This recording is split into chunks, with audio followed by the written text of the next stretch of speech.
So please join me in welcoming Jackie Booth. Oh, sorry.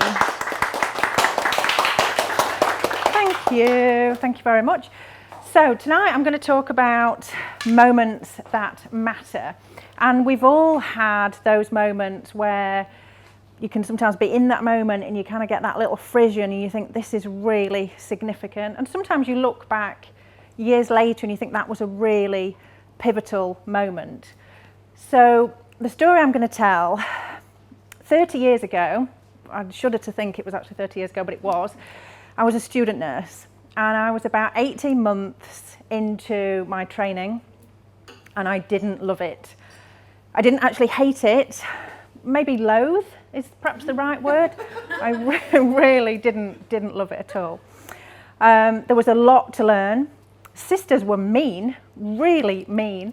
The first placement that I had, and we used to rotate around every 8 weeks, so the first placement that I had was on a ladies' medical ward, and the sister was close to retiring, so I think she'd actually done her training after the Second World War, maybe the Second World War. So she was really old school.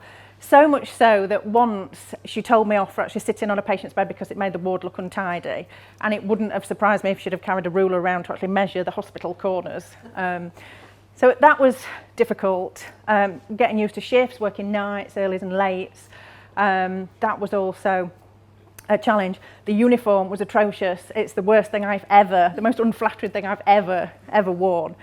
And 18 months in, I was kind of thinking, have I done the right thing? I'm not a sort of person that would quit, but I was thinking, actually, have I made the right choice? You know, is nursing for me? I've got another 2.5 years to go. Do I really want to kind of do this? And at this point, I started to work on a chest ward with a sister that thankfully was kind and fair. The deputy sister, however, was very much like lipstick and flirting with the doctors and didn't really care about your learning, but the sister did.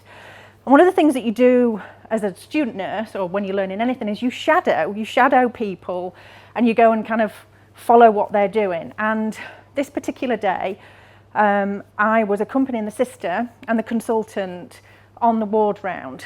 Well, I was kind of bumbling along, hoping desperately I wasn't going to get asked anything and just really trying to observe everything. And I remember we went into this patient who was standing next to the bed, kind of pulled the curtains round, and the consultant said, "You've got lung cancer.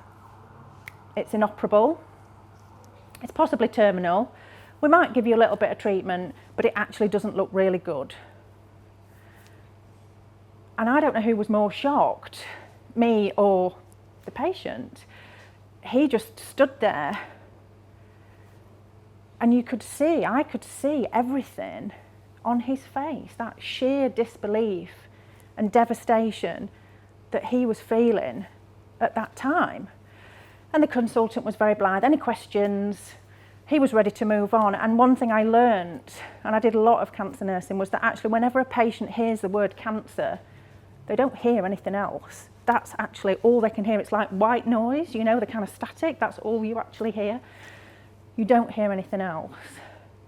And I looked at him and could see what he was feeling, and I felt terrible. The consultant whisked off and the sister went with him, and I was looking up the ward at the next bed. They were round the next bed. She was getting the notes out.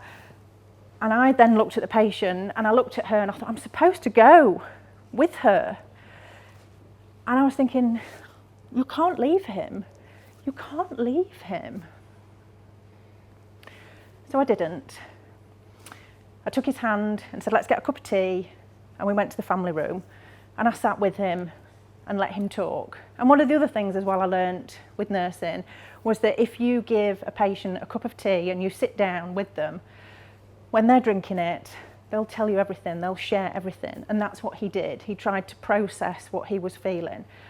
And I was scared, thinking, have I done the right thing? Should I be back out on the ward?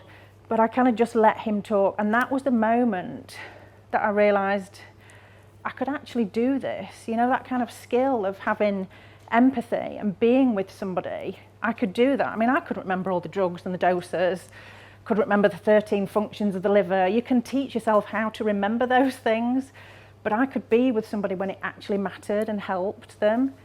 So for me, that was the moment that mattered. And it was only when I was thinking about what I wanted to talk about tonight, and I looked back and I thought, actually, that was a pivotal moment for me.